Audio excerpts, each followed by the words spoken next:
பாட்டிமாவோட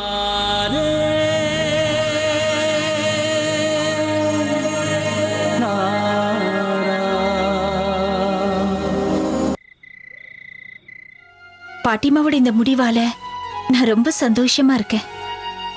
இதை விட எனக்கு ரொம்ப சந்தோஷமான விஷயம், இவ்ளோ குறைஞ்ச நேரத்துல இமர்த்தி இந்த அளவுக்கு மாறி இருக்கா. ஆனா ஒண்ணு, இமிர்த்தியை கவனிக்கிற விஷயத்துல நீ எல்லாரும் கூட சேர்ந்து இருக்கணும். நீ முயற்சி பண்ண, அதனாலதான் இமிர்த்தி இவ்வளவு மாறி இருக்கா. இப்ப மாறினது போதாது, இன்னும் மாறணும். இந்த குடும்பத்துல இருக்கிற பத்தி புரிய வைக்கிறது உன்னுடைய வேலை. ஆனா என்ன, நீ மத்தவங்களை பத்தி மட்டும் தான் யோசிச்சுட்டே இருப்ப, உன்னை பத்தி நீ யோசிக்கவே மாட்ட.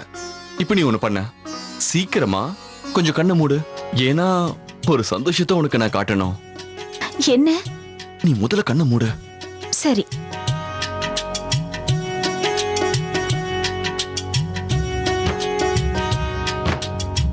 இந்தா.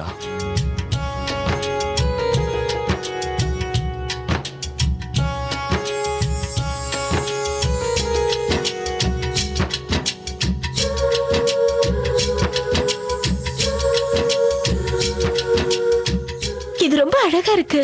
இப்ப என்னோட சந்தோஷத்துக்காக நீ சீக்கிரம் இந்த சாரி போய் கட்டிட்டு வா. இப்ப வா? அதுவும் இந்த நேரத்துலயா? நாளைக்கு காலையில கட்டிக்கிறேனே. உன்னை இந்த புடவையில பாக்கணுங்கிறதுக்காக நான் இத்தனை நாளா காத்துக்கிட்டு இருந்திருக்கேன். இன்னும் கொஞ்ச நேரம் வெயிட் பண்றது ஒன்னும் தப்பே இல்ல. அதுக்குள்ள நான் போயிடுவோம்.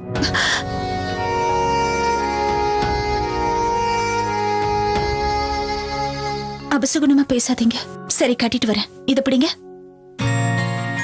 நான் இப்ப வரேன்.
சம்பந்தி, நிச்சயதார்த்தத்துக்கு இன்னைக்கு நல்ல முகூர்த்த நாளா இருக்கு.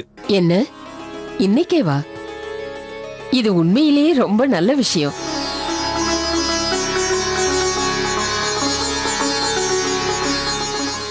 நல்ல விஷயத்தை நாம ஏன் தள்ளி போடணும்?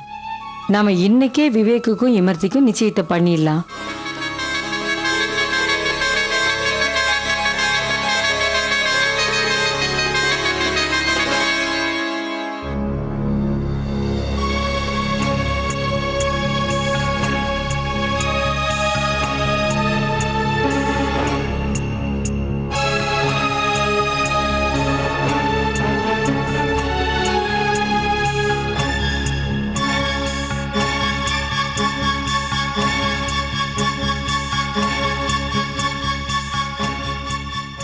அப்பா,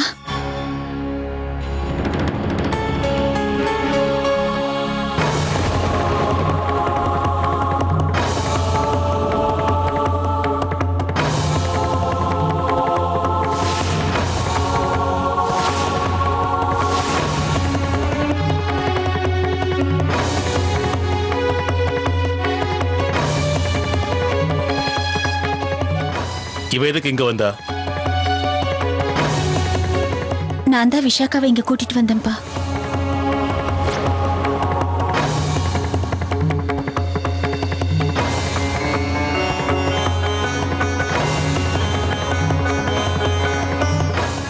நீ ஏன் இந்த காரியத்தை செஞ்ச? அவளுக்கு எனக்கு எந்த உறவும் இல்ல, எந்த சம்பந்தமும் இல்ல. உறவு இருக்குப்பா, வெறுப்புங்கிற உறவு. நீங்க விஷாக்காவை வெறுத்து ஒதுக்குறீங்க. சாஸ்திரத்திலேயே எழுதப்பட்டிருக்குப்பா, மனுஷங்களோட எப்பவும் வெறுப்புங்கிற உறவோட இருக்கக்கூடாதுன்னு. யார்கிட்ட நாம அன்பு அதிகமா வச்சிருக்கோமோ அவங்க கிட்ட தான் வெறுப்பும் ஏற்படும், அவங்க கிட்ட தான் அதிகமாவும் வெளிப்படுத்துவோம். ஆமாப்பா, வாழ்க்கைங்கிறது ஒவ்வொரு நொடியும் மாறக்கூடியது.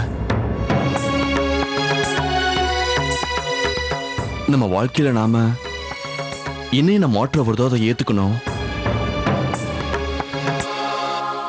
தான் மக கிட்ட அன்பு செலுத்துறதுல அப்பாக்கு மட்டும்தான் அதிகாரம் இருக்கா என்ன? அந்த அதிகாரம் அம்மாக்கு இல்லையா என்ன? ஏன் நம்ம பாட்டிமாக்கு அது உரிமை இல்லையா?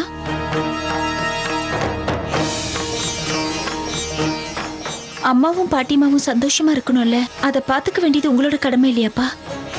அதுக்கே இவ்வளவு யோசிக்கிறீங்க?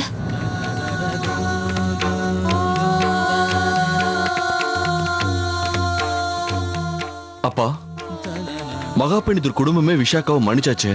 அவன் மேல எந்த கோபமும் இல்ல. இப்ப நாங்க எல்லாரும் என்ன ஆசைப்படுறோம்னா, நீங்களும் விஷாக்காவை மன்னிச்சு ஏத்துக்கணும்.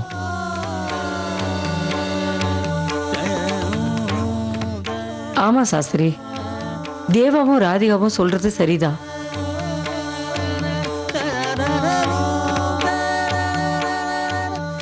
சாஸ்திரி, நீங்க எப்பவும் ராதிகா என்ன சொன்னாலும் கேப்பீங்க. அதே மாதிரி அவ இப்ப சொன்னதையும் நீங்க கேட்கணும்.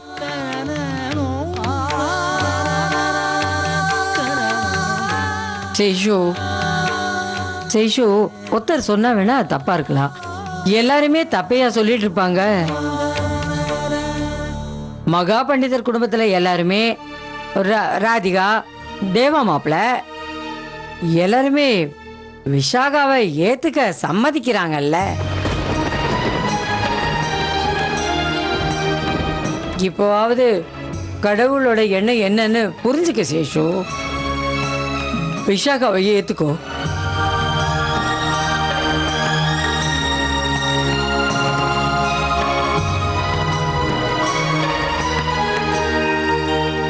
தாத்தா தாத்தா, நீங்க ஏன் என்கிட்ட பேச மாட்டேன்றீங்க?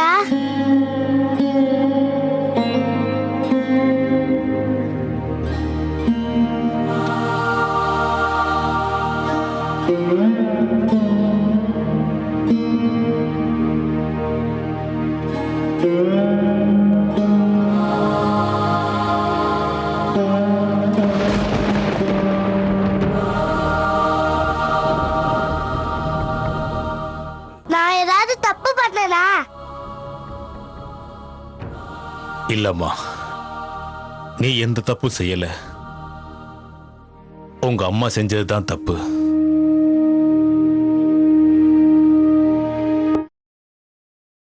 அப்ப நீங்க அம்மா கிட்ட பேசாம இருங்க, என்கிட்ட பேசலாம்ல?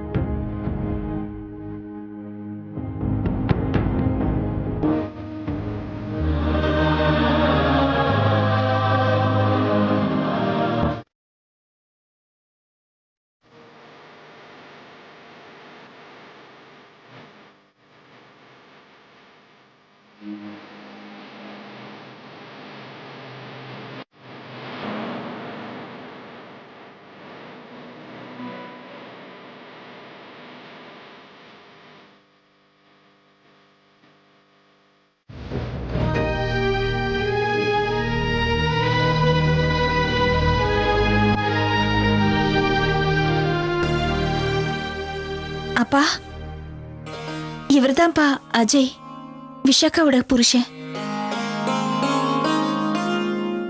ராதே ராதே. இவர் டெல்லியில ஒரு பேங்க்ல வேலை பார்க்கறாரு.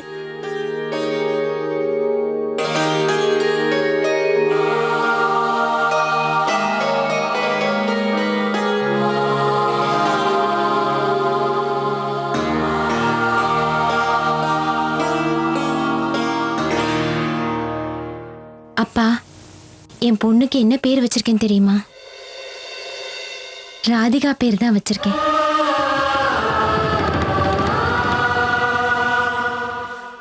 இதனாலனா அவ ஒருத்தி தான் எப்பவுமே விஷாகாவை வெறுத்ததே இல்லை. ஆனா நீங்க ராதிகாவை எப்பவுமே வெறுத்ததே இல்லையே. அதே மாதிரி என் பொண்ணுக்கும் உங்க அன்பு பாசம் எல்லாம் கிடைக்கணும். அந்த எண்ணத்துல தான் என் பொண்ணுக்கு ராதிகான்னு பேர் வச்சேன். உங்களெல்லாம் வந்து பார்க்கணும்னு என் மனசுல எவ்வளோ ஆசை இருந்தது. ஆனா பார்க்குற தைரியம் எனக்கு இல்லை.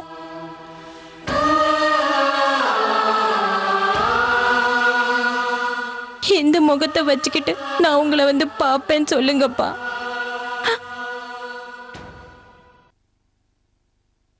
ஆனா ராதிகா என்ன விடாம தேடினா.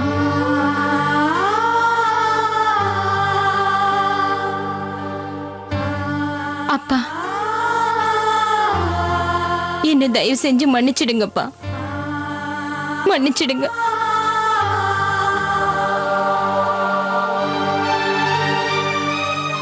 விஷாக்காவை மன்னிச்சிடுங்கப்பா.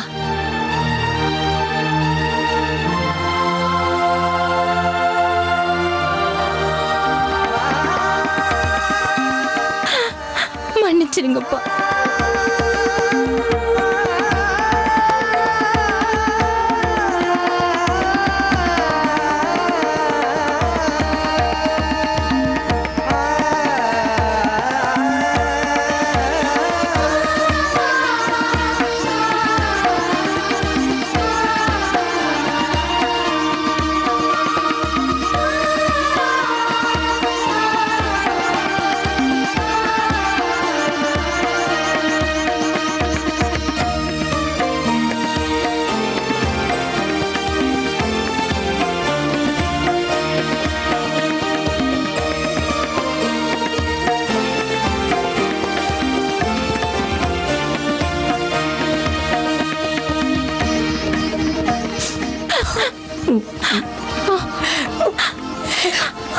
அம்மா,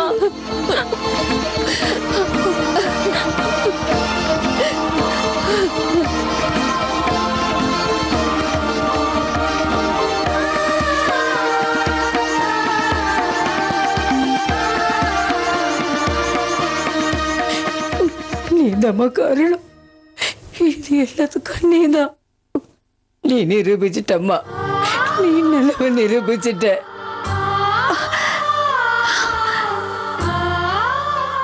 பாட்டிமா, பாட்டிமா, நான் சின்ன வயசுல இருந்தே ஆசைப்பட்டு எதிர்பார்த்தது என் தலை மேல நீங்க உங்க கையை வச்சு ஆசீர்வாதம் பண்ணணும்னு. நான் ஏங்கி இருக்கேன். ஆனா இன்னைக்கு அது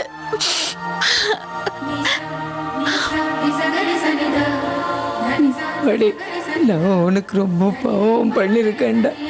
என்ன மன்னிச்சிடுமா, என்ன மன்னிச்சிடும்.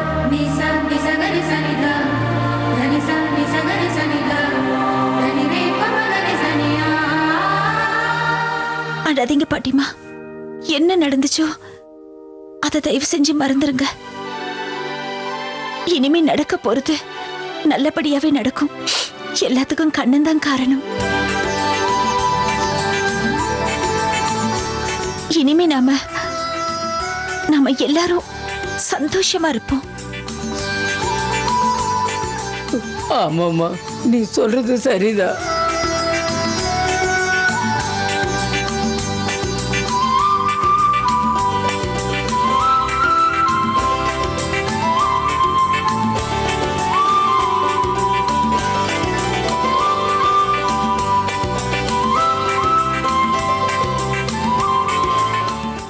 உங்க மதுரை அப்பா இமர்த்தி கிட்ட கல்யாணத்தை பத்தி பேசியிருப்பாரா? அம்மா, நீங்க கவலைப்படாதீங்க. இதுக்குள்ள அப்பா இமர்த்தி கிட்ட பேசியிருப்பாரு. எனக்கு நம்பிக்கை இருக்குமா. கண்டிப்பா இதுக்கு அவ சம்மதிப்பா. இமார்த்தி, அம்மாடி இமார்த்தி, இமார்த்தி. அப்பா, இமார்த்தி. என்னாச்சுப்பா? ராதிகம்மா, நீ இமார்த்தி எங்கேயாவது பாத்தியம்மா? அவ இங்கதான் எங்கேயாவது இருப்பா. இமார்த்தி எங்கேயாவது பாத்தீங்களா தம்பி? இல்லையே, நான் பார்க்கலையே. இங்கதான் அவ எங்கேயாவது இருப்பா. நீங்க ஏன் இவ்வளவு கவலையா இருக்கீங்க? இருங்க, உட்காருங்க. இமர்த்தி,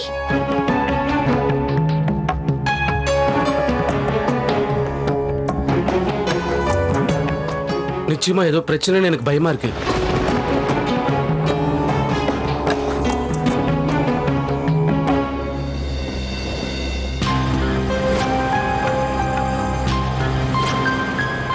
அம்மா, உங்க பீரோ திறந்திருக்கு. அதுல இருந்த பொருள்லாம் காணோம்.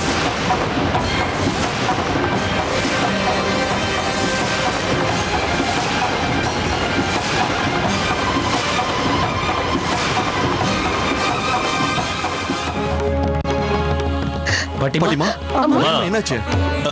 அம்மா வாங்க உட்காருங்க. உட்காருங்க பாட்டிமா, பாத்து. நீங்க கவலைப்படாதீங்கம்மா. கடவுள் மேல நம்பிக்கை வைக்க, எல்லாமே சரியாயிடும். சாஸ்திரி, நான் எப்பவும் எதை பத்தியும் கவலைப்படுறவளே இல்லை. ஆனா அந்த பணம் இல்ல, மடத்துக்கு சொந்தமானது. இங்க இத்தனை வருஷத்துல இன்னைக்குதான் இப்படி திருடு போயிருக்கு.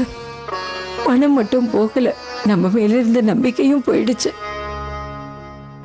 நீங்க பூமியில கடந்த ஏதோ ஒரு கல்லை எடுத்து நட்சத்திரம் மாதிரி ஆகாயத்துல வைக்கணும்னு நினைச்சீங்க.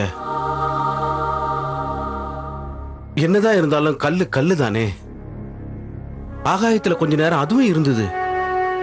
ஆனா கொஞ்ச நேரத்துக்கு அப்புறம் அது வழக்கம் போல பூமியிலேயே வந்து விழுந்துடுச்சு. அதே நட்சத்திரம் நேரம் வரும்போது அந்த அபிராமி காதுல கடுக்கனா வந்து சேர்ந்ததா ஒரு கதை இருக்கே. இத பாருங்க, கவலைப்படாம இருங்க. கூடிய சீக்கிரமே இமர்த்திக்கு நல்ல புத்தியை அந்த ஆண்டவன் கொடுப்பான். கவலைப்படாம இருங்க.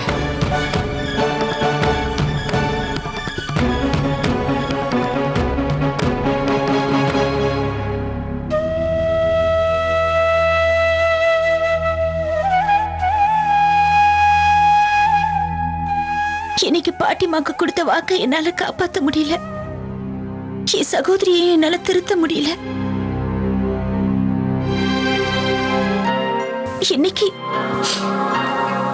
இன்னைக்கு ராத்திரி நிச்சயம் நடக்கணும். உன்னோட பேரே ராதிகா வச்சேம்மா.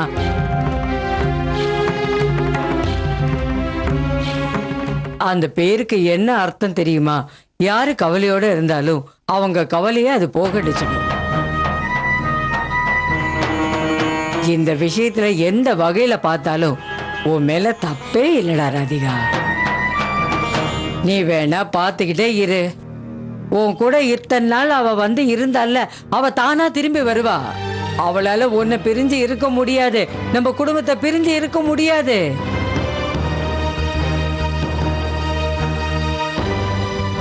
இப்படி நாமளே உட்காந்து அழுதுகிட்டே இருந்தா என்ன பிரயோஜனம்? பேசாம நம்ம எல்லாரும் ஆளுக்கு ஒரு பக்கமா அவளை தேடுவோம். அவ மட்டும் என் கையில கிடைக்கட்டும், அவளை என் கையாலேயே கொன்னுடுவேன். அப்படியெல்லாம் பேசாதீங்க தாராசங்கர் ஐயா. எந்த மனுஷன்தான் தப்பு பண்ணாம இருக்கான், அவனோட சந்தர்ப்பம் சகவாசம் தான் அவனை அந்த மாதிரி தப்பு பண்ற அளவுக்கு தூண்டுது. இதுக்கு முன்னால எந்த பசங்களோடய சேர்ந்து இருந்தால அந்த இடத்துல போய் விசாரிச்சா தெரிஞ்சிட போகுது. ரொம்ப நல்ல யோசனை தான் சொல்லியிருக்கீங்கம்மா. அம்மா சொல்றது சரிதான். நான் இமர்த்தியை தேடுறேன்.